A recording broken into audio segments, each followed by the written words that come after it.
Hello everyone, welcome back to our channel Login Assist. In this video, I will guide you on how to download and install Grok app. So if you also want to download and install Grok app, this video is just for you. Follow these simple steps and you'll be able to do it. So you can easily download and install the Grok AI app from App Store or Google Play Store.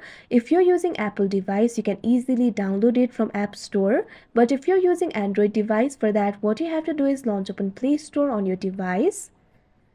You can see over here Play Store has been opened. Initially you'll be led to this kind of interface. What you have to do is tap on the search icon that you can see at the bottom right corner of your screen.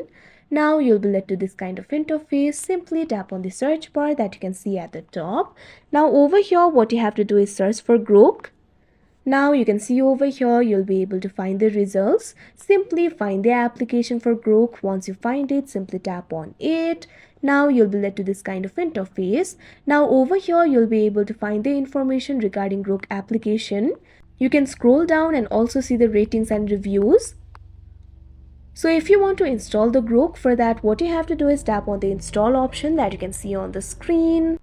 Now after a while you can see over here Grok application will be installed. You can simply open the application and start using it. So like this you'll be able to download and install Grok app. So that is how you download and install Grok app. I hope you found this video helpful. Thank you for watching. Make sure to like, share and subscribe to our channel.